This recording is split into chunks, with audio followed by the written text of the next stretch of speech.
Sadguru, I wanted to know that when we are silent, still we feel that mind chattery, which always bothers us, and our thought always shifts back to past and future imaginations, which will not be any of output. How to get rid of it? You want to stop your mind?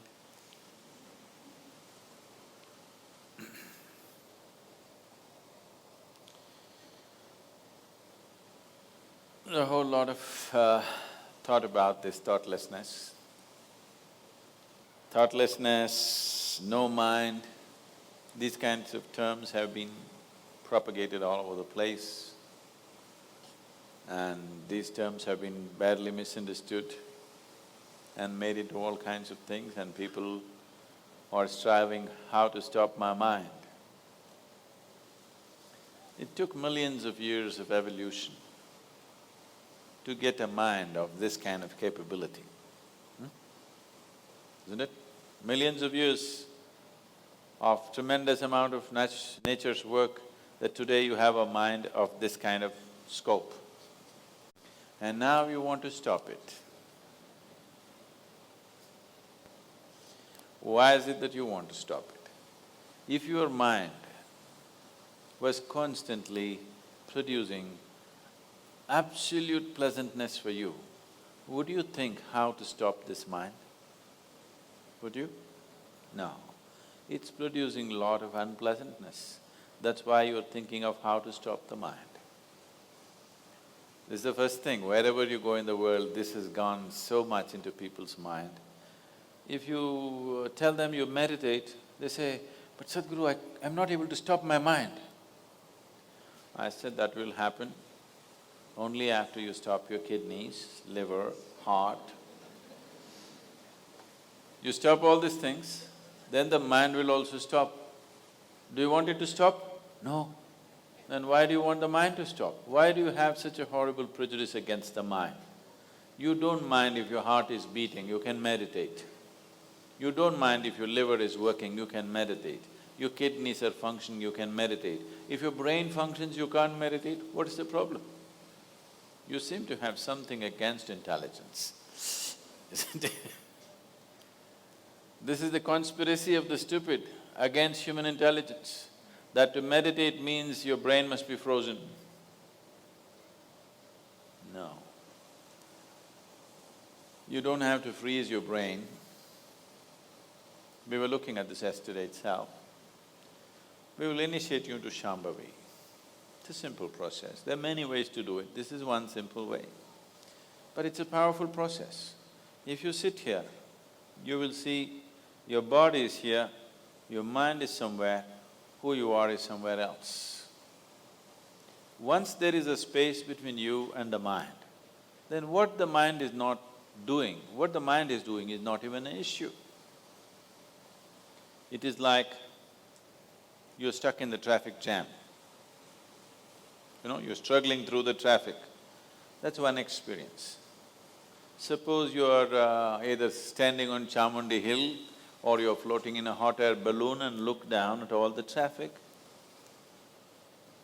Very peacefully, traffic.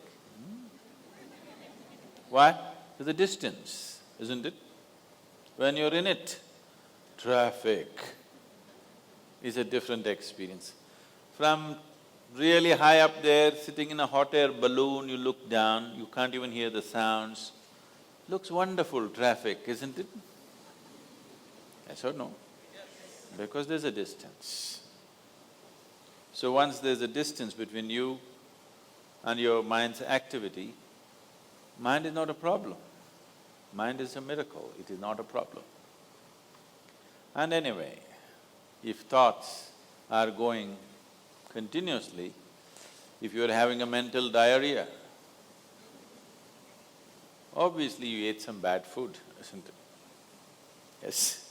If you're having a physical diarrhea, you ate some bad food, isn't it? If you're having a mental diarrhea, you are obviously consumed something wrong. What this wrong thing could be is, the moment you identify yourself with something that you're not, then you're finished. Your mind is a continuous runs. There is no other way. Do what you want, try as hard as you want, it is not going to stop. If you do not identify yourself with anything that you are not, you know how to be with everything, you know how to use everything, but you're not identified with it, then you will see if you sit here, simply mind will be like this. If you want to use it, you can use it, otherwise it'll be like this. Right now your hands are like this, or you're holding it tied up because it'll go all over, is it? No. You can keep it like this. You can keep it like this, you can keep it like this. When you want to use it, you can use it. So it's a useful instrument. Suppose your hands become like this. You know, some people have become like this. Yes or no? If it becomes like this, you will become ridiculous, isn't it? If it happens to your mind, also you're equally ridiculous. It is just that you are living in the comfort that nobody else can see it. But people can see it. They watch you closely enough, they can see it, isn't it? And whether they can see it or not, that's not the point. The point is, the most important faculty of your life is out of control. Doesn't matter whether they can see it or not, that's not the issue. The issue is, the most important faculty in your life is out of control, doing its own rubbish all the time, not doing what you want it to do. So, if you have to be freed from this ailment, you should stop eating bad food. Wrong food or bad food means you're identifying yourself with things that you're not. If you sit here, if you're not identified with this and with this, then you will see everything is just fine. Then your mind will do what you want it to do. Otherwise, it will simply hang there, and that's how it should be. Mind should not be telling its own stories all the time. It should tell the story that you want it to tell, isn't it? Otherwise, it's quite a nuisance. Namaste Sadguru. I just had a doubt, I just had a problem which I thought you could give me some solutions for that. First thing was I heard and I practiced yoga because people say it reduces restlessness and helps in focusing. Yeah, it helped me some way in focusing, but rather it didn't help me more in getting out of restlessness. I'm completely restless. I don't know what is the problem. Do you have some solution for that? So, can your restlessness be taken away and brought to restfulness? Or simply the question is just this, you're giving it too many names. Don't give it too many names for your problems. Your problem is just this, your body and your mind are not taking instructions from you, that's all. Don't give it too many names. You give it too many names because you like to decorate your problems. If you decorate your problem, you may not want to get rid of it. Yes? If you decorate your problem too much, you may not want to get rid of it. This is very simple. Your body is not taking instructions from you, so… Your mind is not taking instructions from you, so… If these two things were taking instructions from you, if you want action, intense action. Do not want action, absolute stillness. Both would be possible, isn't it? So the essential problem is they're not taking instructions from you. Why are they not taking instructions from you? Because you are like a supercomputer without a keyboard. Understand? This is a supercomputer without a keyboard. You know, if your head doesn't work, people do this, it doesn't work that way, this is not where the switch is. Have you seen people scratching their head when it doesn't work? It's not going to work like that. So if you only had a keyboard, you would type out what you want. Now because you don't know where it is, you're punching it all over, all kinds of things are coming out. Once in a way, things that you want happen, most of the time things that you don't want happen. So the thing is to find access to the keyboard, how to operate this machine, which is what we are trying to do. So just pay attention, we will give you a keyboard. Then you type out whatever you want. I don't want to decide what you should type. You type out whatever the hell you want, but what you want should happen. Yes? If your body and your mind does not do what you want, what is the point having them? Losing them is better. No wonder people are talking about no mind. It's not far before, when it becomes very torturous, they will say to be or not to be. What they're saying is no body. Yes? When somebody says to be or not to be, what they're thinking of is a no-body state, isn't it? No body, no mind state will anyway come, okay? Don't ask for it will come anyway. Unasked, it will come and knock on your door one day. Till then, the thing is to use these two wonderful things that you have and see what you can do with this. So, it is just that. For one person, the keyboard may be touch mechanism. Or for one person, it's like this, just a verbal instruction, your phone works. You have a phone like that? With verbal instruction, it works. There is one, if you just lightly touch like this, it'll work. There's another one, if you do this, it'll work. There are some, you have to do that. Have you seen like 1970s some espionage movie or a James Bond movie, they have a phone which is this big. Have you seen? Have you seen these things? This big phone, bigger the phone, the longer it is going, that's what they meant to say in those movies. Big phone like this. Now only this much phone, hands-free, you can speak. Because technologies have improved. Accordingly, in each person, it may be different kind. One may just change by instruction, another needs light punching, another needs little more, another needs… different kind of people. So, whether you need just 2 days yoga or 2 weeks yoga, 2 months yoga, 2 years yoga, we can decide that after 2 days are over. If 2 days are enough, fine. That's wonderful. If you need more, we must do more. But is it very, very important? Your body and your mind takes instructions from you and you alone and nobody but you. Yes or no? Very important, isn't it? We must do that. You cannot be as peaceful as a cow. Try as hard as you want. Yes? Can you? You cannot be.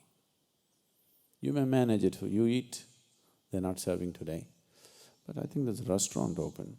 You eat a lot of pongal, it does usually. You know why people in the south are so peaceful?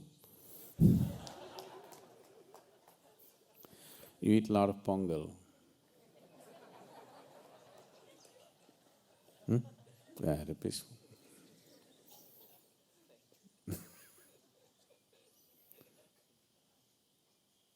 It does.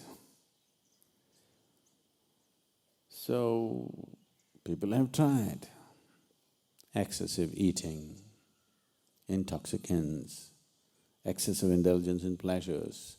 With all these things, they have tried to create some kind of peacefulness within themselves.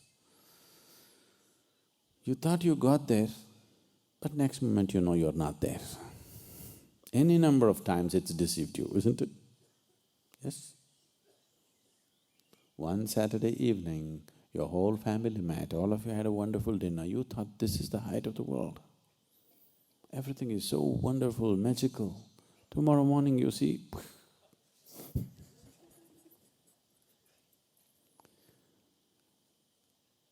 not because there is something wrong with your family. It is just that with limited entity, you're trying to create an unlimited space. It's not going to work. It's just not going to work. Nothing wrong, it's just that it doesn't work. There are lots of great things in the world which don't work. I'm not interested in them, that's all. You interested in great things? Are you interested in great things? Oh, thank you. I'm not interested in great things. I'm only interested in things that work. I don't want to. There are lots of great things. People claim they're great things, but they don't work, they've not worked for anybody. They're great things because somebody says so. They're great things because somebody thinks too much of himself and whatever he says or does must be great things. But they don't work. We are looking for something that works. If you are determining the course of your experience right now, 100%, you're beginning to, the bloody legs are aching like crazy, but still, it's beginning to work. If you are determining the nature of your experience right now, 100%, let's say, we'll assume that, if you are, then would somebody have to tell you, please create a pleasant experience? Would somebody have to tell you? No. So somebody telling you be loving, be blissful is all bullshit. Yes or no?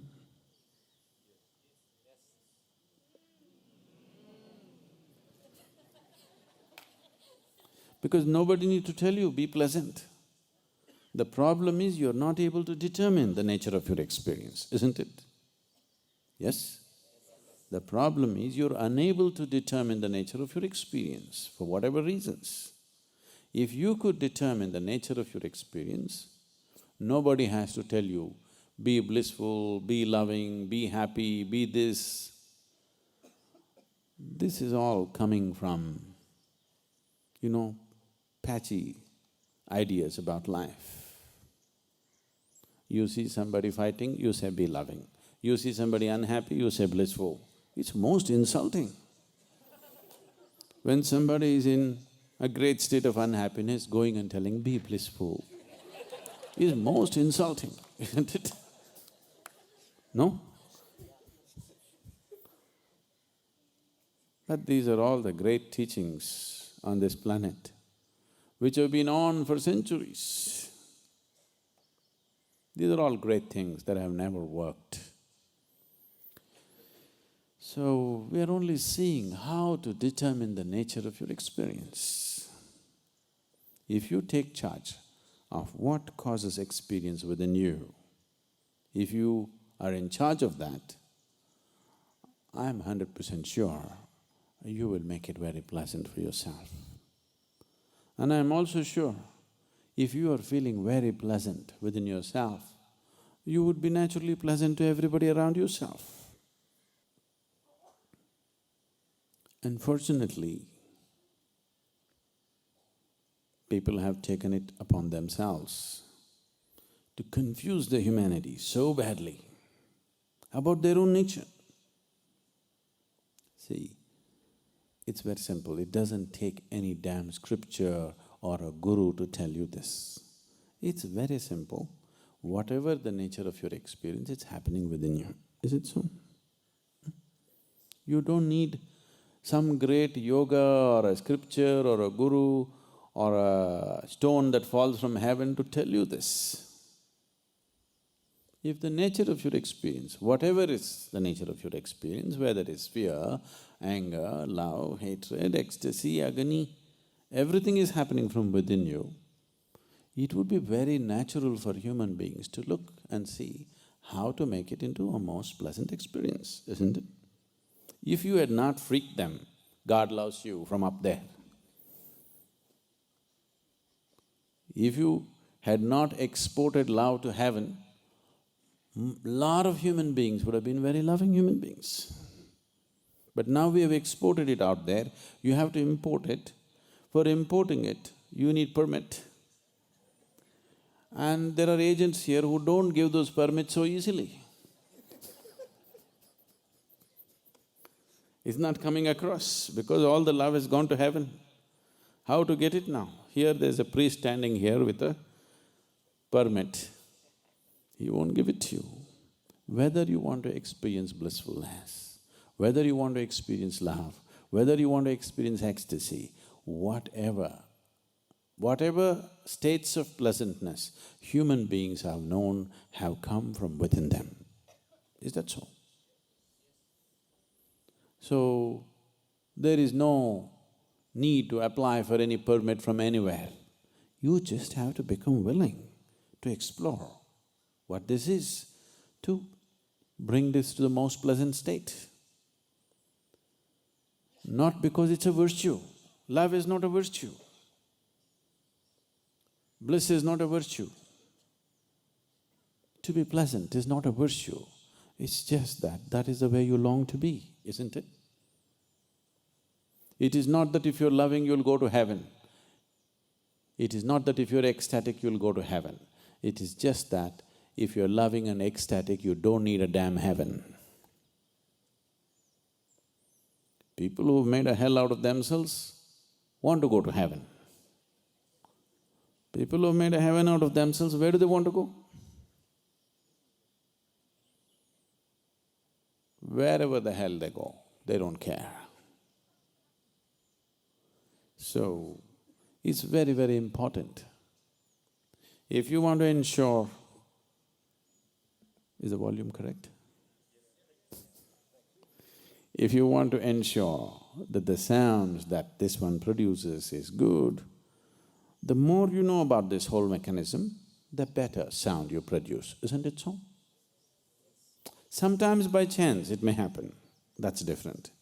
But the more you know about it, the better. If you are a sound engineer, you produce good sound.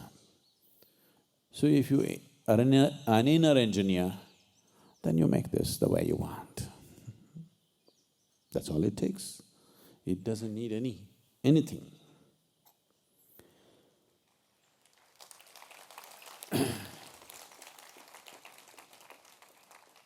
It is just that because it's in a different direction than the way you're constantly looking through your sense perception, you need help, maybe.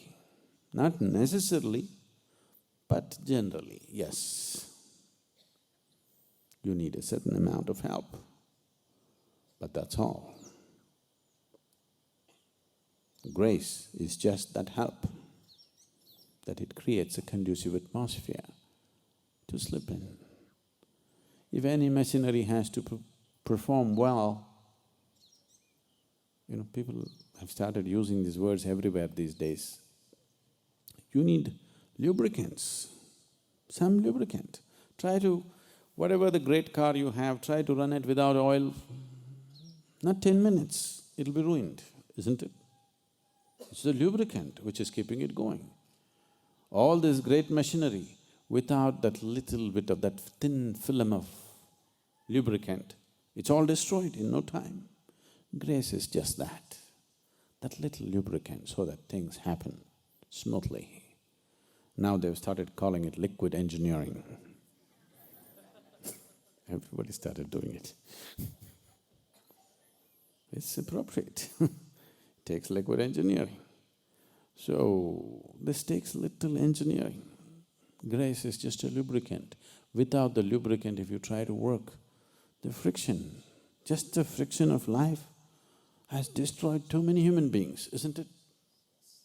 Yes? Nothing big they did. All they did was simple things. They were born which was not their doing, they didn't do such a big thing. That just happened. They just want to eat well, sleep well, fulfill their basic needs. This is all they want to do. In the process of doing this, how many human beings are broken and bitter and destroyed?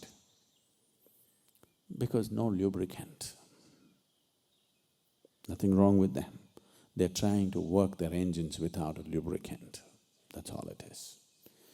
Just see, even your cell phone is working because through thin air, they're conducting the sound for you, isn't it? We can just disturb that. You know those advertisements, hello, hello, hello, hello. You're seeing those things. Phones become like that because there is a little bit of disturbance. That's what is happening with this also. This is a far more sophisticated instrument than anything that you have seen. This needs a little bit of attention. If you pay attention, it pays off.